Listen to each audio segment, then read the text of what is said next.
A growth-oriented, pragmatic, credible budget. Those are some of the objectives we've been getting from a number of people we've been talking to. But who better than the Chief Economic Advisor, Dr. Arvind Subramanian, and Finance Secretary, Mr. Rajiv Mehrishi, to talk to us about the budget. Thank you both for joining us. Dr. Subramanian, your economic survey painted a very, very upbeat picture on the Indian economy. India in a sweet spot. You spoke about even a double-digit growth for India. Has enough been done in the budget to ensure that India moves on the double-digit growth path?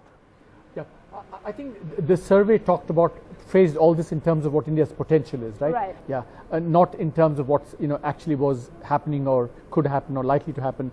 So I think the big challenge going forward is how much of our potential can we realize, and if you wanted one kind of expression, I would say that this budget continues and maintains the momentum of reform that the government has embarked upon over the last 6 months.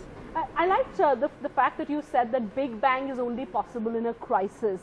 Many have actually turned around and said, yes, good budget, growth-oriented, reform-oriented, but the fireworks are missing. Where's the big bang we had expected? Your thoughts on some of those comments?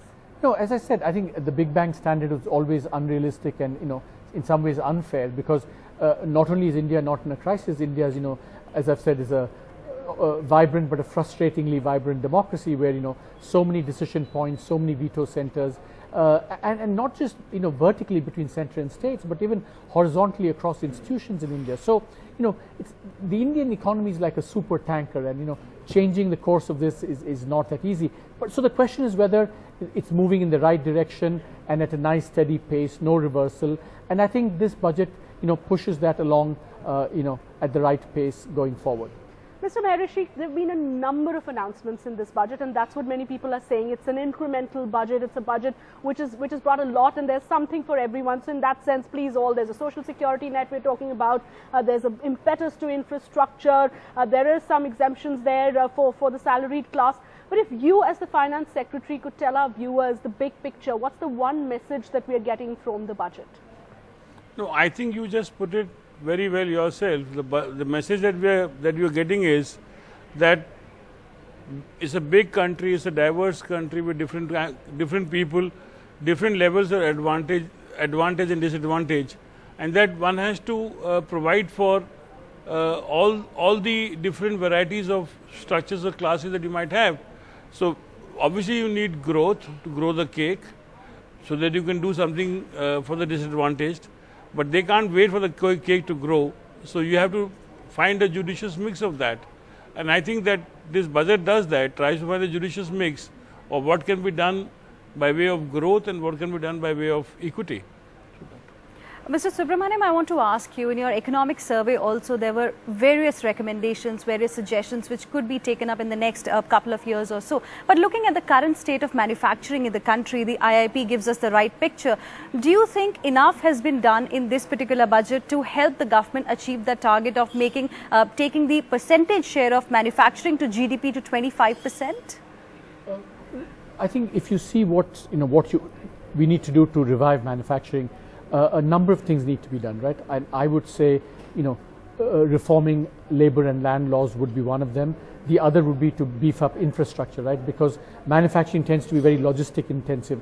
So some of that was addressed in the budget in the form of, ramping up public investment by about 70,000 crores directly, perhaps more indirectly. So that goes in the right direction. And then these other matters, a GST, labor laws, land laws, FDI in insurance, these are all matters that are going to be taken up, over the course of this session and beyond. And as FM always says, it's not a policy making, is a 365-day process. And in fact, there's a line in the budget speech where FM characterized the government as a round-the-clock, round-the-year government. So I think more of that's going to happen. So some of it in the budget, some of it in terms of ongoing policy reforms, I think, and of course some very specific things on the revenue side, addressing the inversion of a duty structure. So all of these combine to address the kind of Make in India issue. Mr. Mehrishi, now the finance minister today did say that we are on course of meeting that GST implementation target April 1st, 2016. But what is going to be the next step now? What's the roadmap ahead? What exactly are we likely to see in the next 1 year as far as GST is concerned? And my second question, also important, is that now FPI and FDI will be replaced by composite FII. Could you give us how will things actually change after that? No, regarding the GST, of course, the constitutional amendment bill is in Parliament. So the next stage, the first stage would be for the amendment to be carried through, and then for the stage to ratify it. Currently, the Empower Committee doesn't have a chairperson either. The chairperson is no longer the minister. But basically, so that's how it has to go. It has to go step by step, and then there has to be a GST Act.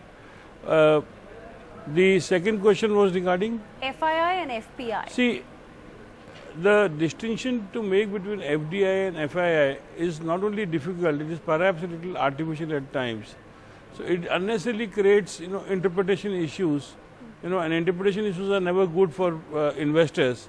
So basically, you do composite caps, whether it's FDI or FII, not distinguish between the two. Well, actually, it is not possible in many situations to distinguish between the two.